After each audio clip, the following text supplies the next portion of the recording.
People ask me all the time, what motivated you to become a minimalist? And the funny thing is that I became a minimalist totally by accident.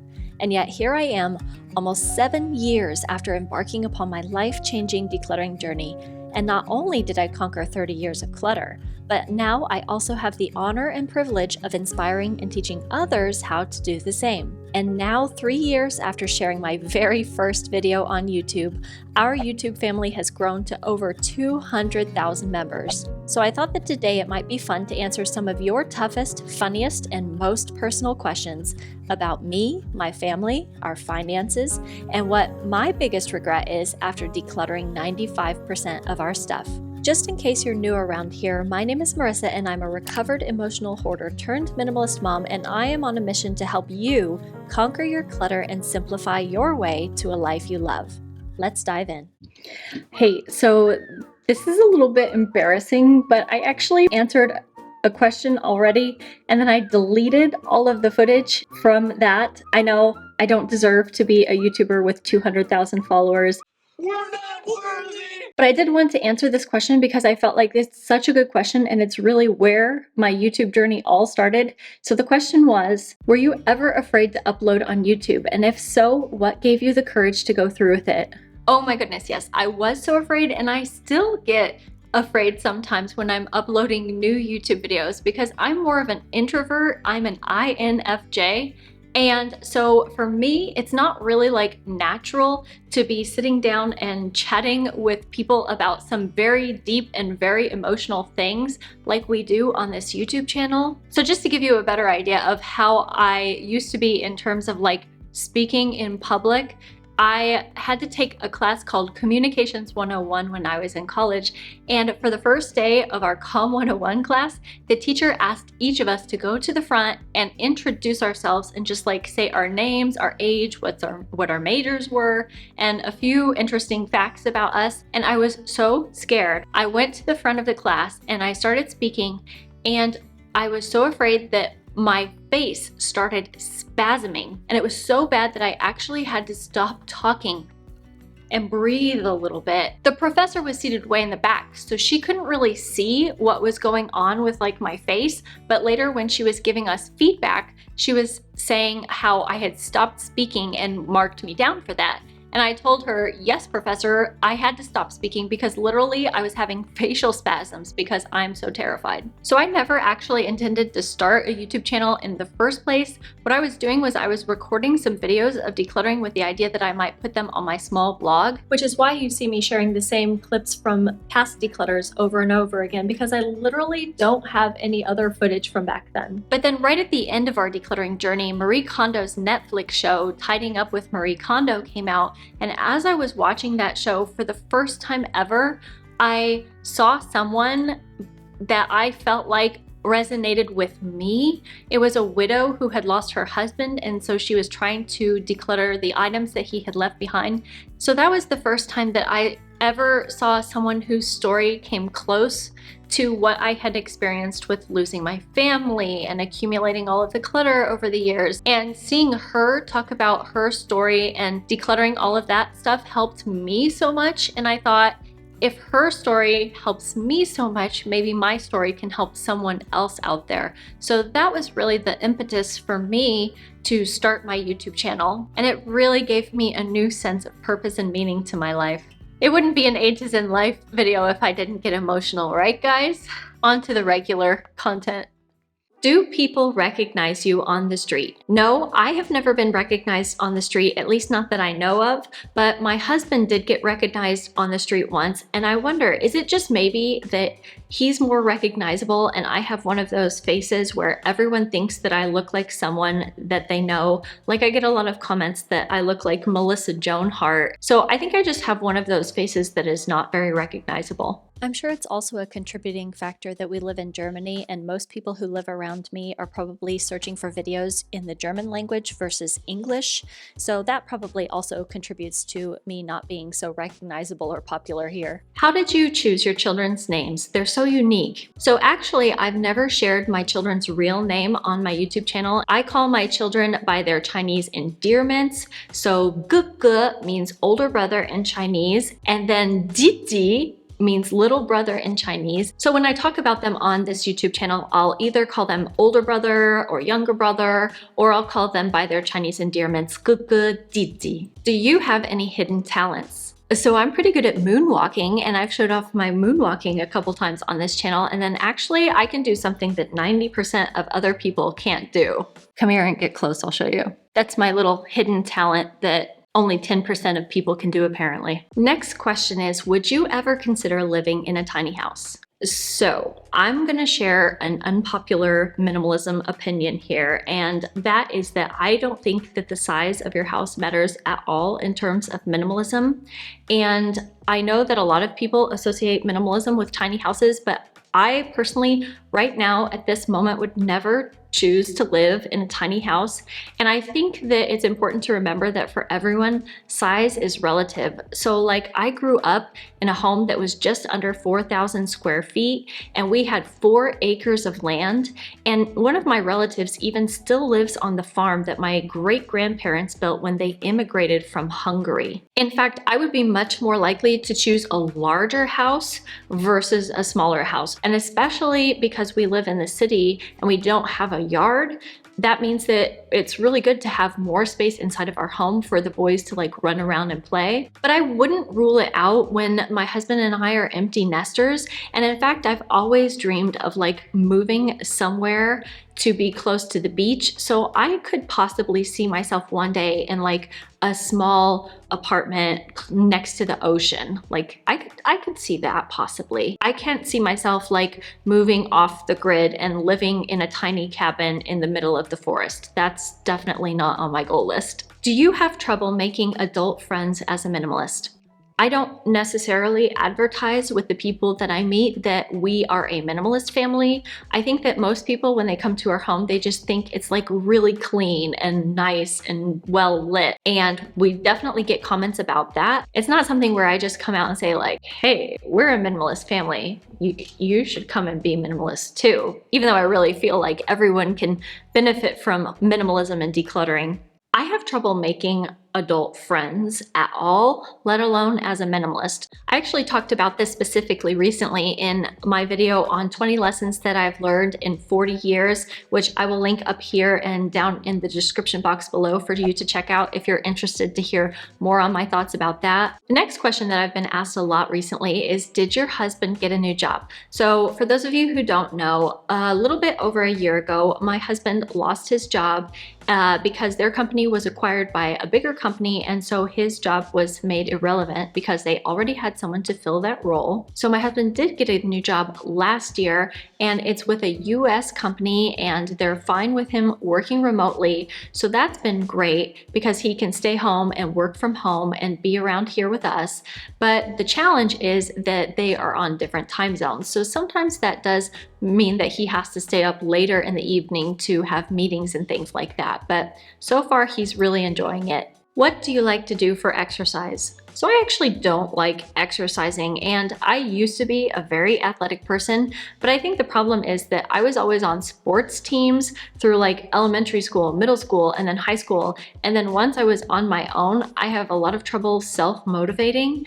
My favorite was when I was on the high school swim team, and back then I could bench press my body weight, which at the time was 135 pounds. But now that I'm on my own, I like to take it more easy. So I would say the things that I like are like walking, and if I ever have the chance to swim, I do like that. But in general, I am not a huge fan of exercising. That's definitely something I could improve in my life. Could you please come to my home and help me declutter it? I actually get asked this question all the time, and sometimes the comments that I read just make me want to reach through and crawl through my computer screen and rush to help you guys.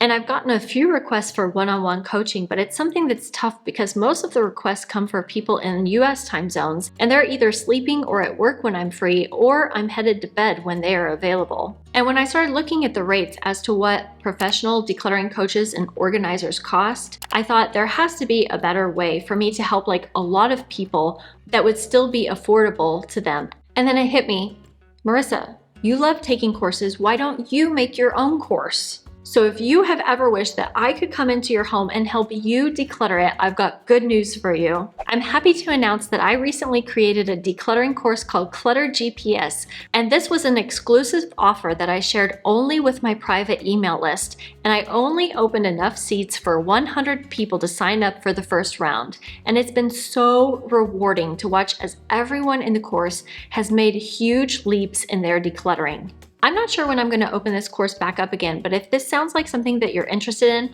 I will make sure to put a link down in the description box and the comments below where you can sign up for the waitlist so that you are first in line when I do open the doors again in the future. And I definitely plan to keep sharing videos that you can watch for free here on YouTube. But like I said, if you've ever wished that I could come to your home and help you declutter it step by step, or wanted the chance to get one-on-one feedback from me via live videos in my Facebook group and ask me questions, then this course is for you. Is there anything I regret decluttering? And I'm happy to say, no, absolutely not. There is nothing that I've regretted getting rid of. And in fact, my only regret with decluttering is that I didn't start it sooner. They say that the average home in the United States has over 300,000 items in it. And as a former emotional hoarder who also had a lot of stuff passed down from my parents and grandparents, that means that in getting rid of 95% of our stuff, I must have decluttered hundreds of thousands of items. And not only has there never been a single thing that I regret decluttering, we have also been able to keep the clutter out of our home, which is something I see a lot of people say that they struggle with, not just decluttering their homes, but also how to keep it clutter-free. And again, this is something that I talk about and teach in my course so that I can help other people learn how to declutter without guilt or fear or regret. Next question, do you plan to stay in Germany or move back to the USA? This is an interesting question because I always struggle with never wanting to move, and yet it seems like there's always something that ends up pulling us in a different direction. So we moved here with the intention that we were going to stay here forever, but I also have learned to never say never, because every time that I say that I would never do something, I inevitably end up doing that thing. We do love Germany, but there's also some things that we've struggled with and that we don't like that have been happening recently. And there are things that we struggled with in the USA, but then there's also things that we love and we miss very much. So I'm just going to leave the future open because I can never predict what's going to happen next. But what I can say is that I am no longer that person who is terrified of change and is afraid of moving on, because I have come to realize that I shouldn't attach myself too much to a thing or a place or an idea, and that I really would hold myself back by becoming too attached. So I would be perfectly happy if we did stay here, and I am sure that I could also be very happy if we moved elsewhere. So I guess that's my very indefinitive answer for right now. Okay, next question is, we might be moving to Germany soon for a few years. My husband is in the army. What are some of the biggest culture shocks that we can try and prepare for before we move? Day-to-day living challenges? Ease of travel? Okay, so even though we live in Germany, I don't think I am the best person to talk about this. So I'm going to refer anyone who has questions about Germany and life in Germany to my friend Sarah from My Merry Messy German Life. And I will tag her down in this video below because she did the same thing that we did. Her and her husband and their 4 children decluttered their stuff and moved to Germany. And I would go and watch the videos that she has on her channel because she has a lot of great information. Hopefully that helps you. How do you stay on track and stop comparing yourself to others? I struggle with this. You are not alone. I think that all of us struggle with this to some degree. So the things that have helped me the most is, number 1, to filter your follows. So what I've done is I've unfollowed channels that made me feel bad or like I was being left behind, or maybe felt like I needed to buy a lot of stuff and they were encouraging me to spend more money. But even if you unfollow these channels, sometimes they'll still show up in your feed. If you're on YouTube, I would suggest clicking these 3 little buttons underneath that say don't recommend that channel, and that's going to mute the channel so that you don't see that creator's content anymore. And you can do the same thing with Instagram, I think. You can tap the top and you can only see stuff from the people that you follow so that you don't have to see stuff that you don't enjoy. And then also get into the habit of complimenting instead of criticizing. And this goes for you and it goes for other people. And we can do this with everything. We can do it with our looks, our personality, our successes, our families, and just try to overall put things in a more positive light as compared to a negative light. And then my final tip is to stop using other people as a measuring stick and use yourself as the measuring stick. So don't compare yourself to other people, compare yourself to the past version of you. Comparison is the thief of joy, and you should not allow it to sap you of your happiness. What is the meaning of life? This is a deep question. Wow. I feel like if I could answer this question, I would be the most famous person in the world. I answered this question one way, but then this same week I started listening to Man's Search for Meaning by Viktor Frankl, who is a psychiatrist who survived the concentration camps, and I have been completely blown away by his thoughts about the meaning of life and his interpretation of finding purpose and meaning and hope even when humans are experiencing intense suffering. So I would say if you're questioning the meaning of life, you should definitely read or listen to this book. Who is your favorite YouTuber? Oh, this is a fun question. I actually don't watch very many decluttering or minimalism channels because first of all, that's what I already do for my job. So it's like, I don't want to consume more content about that. And second of all, I don't want to be influenced too much by other people and their ideas for my own videos. So the people that I watch on YouTube, I like Jen M. I find her videos very relaxing and relatable, but also inspiring. And I think she has just the most wonderful and beautiful editing style. And then Therapy in a Nutshell is another channel that I enjoy watching because I'm very passionate about mental health and I'm also always craving to learn more. How much money do you make on YouTube? Ooh, hot topic. I actually made a video where I shared how much I made in my very first year as a YouTuber, and nobody watched that video, so I ended up taking it down. Now that my channel has grown quite a bit, my YouTube income has definitely increased, but I'm also not making as much money as I could be because I don't try to recommend a lot of products and like sell a lot of things. And I'm also very, very picky about the kinds of brands that I would work with for collaborations and sponsored posts. And in fact, I've recently shared a video about how I've lost over $100,000 de-influencing as a minimalist YouTuber.